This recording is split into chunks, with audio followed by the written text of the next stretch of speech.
सोचिए जरा, जिस सऊदी अरब को कल तक लगता था कि भारत उसके बिना सांस भी नहीं ले सकता, आज वही सऊदी चुपचाप बैठकर एक एक चाल गिन रहा है। क्योंकि इस बार भारत ने कोई बयान नहीं दिया, कोई धमकी नहीं दी, बस एक काम किया, रास्ता बदल लिया। और यही बात सऊदी अरब को सबसे ज्यादा चुभ रही है।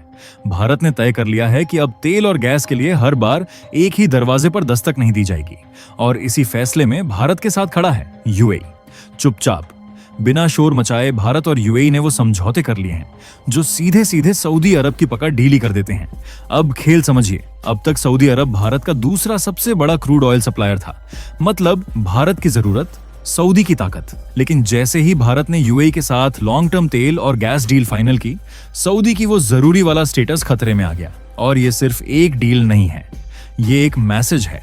मैसेज ये कि भारत अब मजबूरी में नहीं खरीदता, भारत अब ऑप्शन बनाता है और भारत अब किसी एक देश पर टिक कर नहीं बैठता। सबसे दिलचस्प बात क्या है जानते हो? भारत ये सब करते हुए ना किसी को उकसा रहा है, ना किसी को नीचा दिखा रहा है, बस अपने फायदे का हिसाब शांत दिमाग से जोड़ रहा है। और यही वो चीज है जो आज की जियोपॉलिटिक्स में सबसे खतरनाक मानी जाती है, शांत लेकिन सटीक फैसले।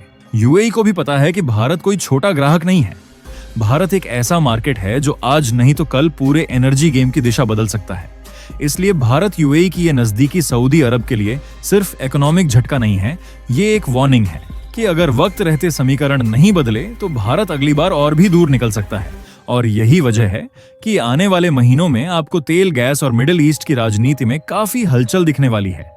क्योंकि भारत अब खेल का मोहरा नहीं, खेल बदलने वाला खिलाड़ी बन चुका है। तो क्या है पूरी डेवलपमेंट? चलिए इसे थोड़ा गहराई के साथ समझते हैं ताकि आपको असली मैटर अच्छे से समझ आ सके। लेकिन उससे पहले अगर आप वीडियो देख ही रहे हो तो बस एक सेकंड निकालकर लाइक बटन दबा दो और चैनल को सब्सक्राइब कर लो। आपके लिए एक सेकंड होगा, लेकिन हमारे लिए बहुत बड़ी मदद है। दरअसल दोस्तों, असल कहानी यहाँ से शुरू होती है। सऊदी अरब चाहता है कि मिडिल ईस्ट में हर बड़ा फैसला उसकी मर्जी से चले। यूएई भी वही करे, वही सोचे, वही लाइन पकड़े। लेकिन यही बात अब यूएई को मंजूर नहीं है, खासतौर पर तब जब उस लाइन पर चलने से भारत के हितों को जरा सा भी नुकसान हो। यूएई आज भारत को सिर्फ एक ट्रेड पार्टनर नहीं मानता, बल्कि एक लॉन्ग टर्म स्ट्रेटेजिक दोस्त की तरह देख रहा है। और इसी वजह से यूएई ने सऊदी की कुछ बातों पर सीधा हाँ कहने से इनकार कर दिया। यहीं से टेंशन बढ़ी। मिडिल ईस्ट के पावर सर्कल्स में ये चर्चा तेज हो गई कि यूएई को साइडलाइन करने की कोशिशें शुरू हो चुकी हैं। मतलब फैसलों से दूर रखना, दबाव बनाना और उसे लाइन पर लाने की रणनीति। लेकिन यूएई ने जवाब बयान से नहीं दिया, उसने जवाब दिया एक चाल से, और उस चाल में भारत उसके साथ खड़ा था। अब जरा पाकिस्तान वाले एंगल को समझिए। पश्चिम एशिया की राजनीति में सऊदी अरब और पाकिस्तान का रिश्ता नया नहीं है। पैसे से लेकर सपोर्ट तक दोनों का पुराना हिसाब किताब रहा है। इसी रिश्ते को अगले लेवल पर ले जाने के लिए 17 सितंबर 2025 को रियाद में एक बड़ा सैन्य समझौता साइन किया गया। नाम था स्ट्रैटेजिक म्यूचुअल डिफेंस एग्रीमेंट। मतलब साफ था, अगर पाकिस्तान पर हमला हुआ तो सऊदी उसके साथ खड़ा होगा, और अगर सऊदी पर खतरा आया तो पाकिस्तान की सेना आगे आएगी। सीधी भाषा में कहें तो एक पर हमला, दोनों पर हमला। अब यहाँ असली सवाल उठता है, पाकिस्तान ने ये डील किस सोच के साथ की? पाकिस्तान को उम्मीद थी कि अगर भविष्य में भारत के साथ हालात बिगड़ते हैं तो सऊदी अरब खुलकर उसके पीछे खड़ा रहेगा। और सऊदी की सोच, संदेश साफ माना जा रहा है, भारत पर अप्रत्यक्ष दबाव कि बहुत आगे बढ़ने से पहले 2 बार सोचे। लेकिन यहीं पर सऊदी की रणनीति फंसती है। एक तरफ वह भारत से दोस्ती की बात करता है, इन्वेस्टमेंट, ट्रेड, विजन 2030 की बातें करता है, और दूसरी तरफ पाकिस्तान के साथ ऐसा सैन्य समझौता करता है जिसका सीधा असर भारत की सुरक्षा सोच पर पड़ता है। भारत इस पूरी तस्वीर को भावना से नहीं, कैलकुलेशन से देख रहा है। और यही वजह है कि भारत ने अब चुपचाप अपनी पश्चिम एशिया नीति को रीडिजाइन करना शुरू कर दिया है। कम बोलना, ज्यादा ऑप्शन बनाना, एक देश पर निर्भर न रहना और सही वक्त पर सही साथी चुनना। यही वो बदलाव है जो आने वाले समय में मिडिल ईस्ट की राजनीति को एक अलग दिशा में ले जा सकता है। अब कहानी यहाँ मोड़ लेती है। भारत ने अचानक कोई ऐलान नहीं किया, न प्रेस कॉन्फ्रेंस में ढोल पीटे, लेकिन अंदर खाने एक बड़ा फैसला ले लिया। अब फोकस सऊदी नहीं, अब दांव यूएई पर है। सवाल उठता है क्यों? तो इसका जवाब एक मीटिंग में छुपा है। हाल ही में दिल्ली में प्रधानमंत्री नरेंद्र मोदी और यूएई के राष्ट्रपति शेख मोहम्मद बिन जायद आमने सामने बैठे। मीटिंग सिर्फ 3 घंटे चली, लेकिन इन 3 घंटों में पश्चिम एशिया की पूरी चेस बोर्ड हिल गई। ये कोई औपचारिक मुलाकात नहीं थी, ये साफ साफ स्ट्रैटेजी डिस्कशन था।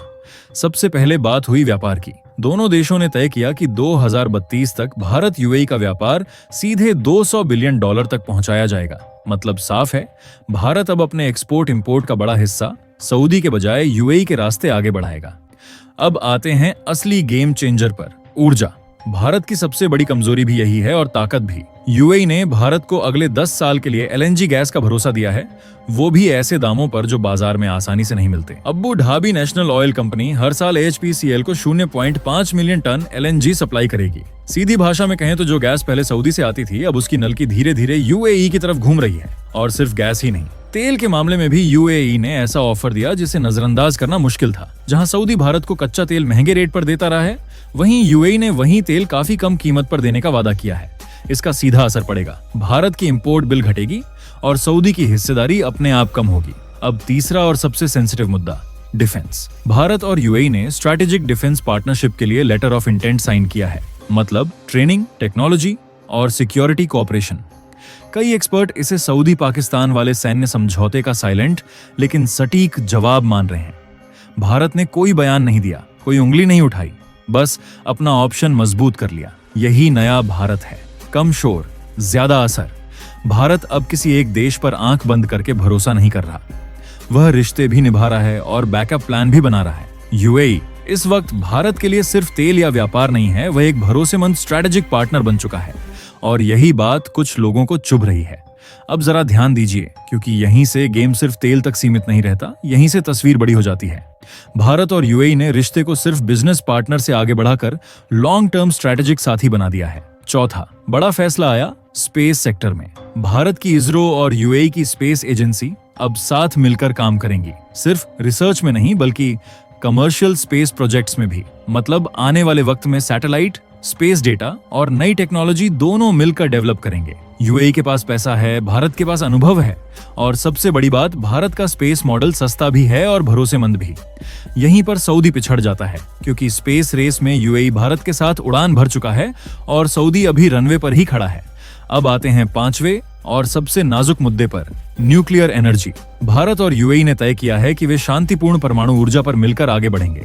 बात सिर्फ बड़े न्यूक्लियर प्लांट्स की नहीं है, अब फोकस है स्मॉल मॉड्यूलर रिएक्टर्स पर भी, जो आने वाले समय की जरूरत माने जा रहे हैं। इससे भारत को मिलेगा लॉन्ग टर्म एनर्जी सिक्योरिटी और यूएई को मिलेगा स्टेबल और क्लीन एनर्जी का भरोसा। अब सवाल उठता है, भारत सऊदी से दूरी क्यों बना रहा है? तो इसका जवाब सीधा है, लेकिन थोड़ा कड़वा। भारत हर साल सऊदी को अरबों डॉलर देता रहा है तेल और गैस के बदले, और उसी पैसे का एक हिस्सा घूम फिरकर पाकिस्तान तक पहुंचता रहा है। वही पाकिस्तान जो भारत के खिलाफ माहौल बनाता है, प्रॉक्सी गेम खेलता है और अशांति फैलाने की कोशिश करता है। यानी अनजाने में भारत का पैसा भारत के ही खिलाफ इस्तेमाल हो रहा था। अब भारत को यह बात समझ आ चुकी है, इसीलिए रणनीति बदली जा रही है, धीरे शांत तरीके से लेकिन पक्के इरादे के साथ। यूएई के साथ हुए ये पांचों समझौते इसी नई सोच का हिस्सा है। इससे भारत को मिलेगा सस्ती और सुरक्षित ऊर्जा, मजबूत डिफेंस सपोर्ट और पश्चिम एशिया में बेहतर बैलेंस। और सऊदी के लिए यह एक साफ संकेत है, क्योंकि अब तक भारत सऊदी का सबसे भरोसेमंद और बड़ा ग्राहक था। अगर भारत का झुकाव यूएई और दूसरे विकल्पों की तरफ बढ़ता गया तो सऊदी को झेलना पड़ेगा एक्सपोर्ट में गिरावट, तेल की कीमतों पर दबाव और कमाई में सीधी चोट। अब आखिरी सवाल आपसे, आप क्या सोचते हैं? क्या यूएई आज के दौर में भारत के लिए सऊदी से ज्यादा भरोसेमंद पार्टनर है? और क्या भारत को तेल के मामले में एक देश पर निर्भर रहना छोड़ देना चाहिए? अपनी राय खुलकर नीचे लिखिए, क्योंकि यही बहस तय करेगी आने वाले भारत की दिशा। और दोस्तों, ये थी आज की बड़ी खबर, जो काफी रिसर्च और मेहनत के बाद हमने आपके सामने रखी है।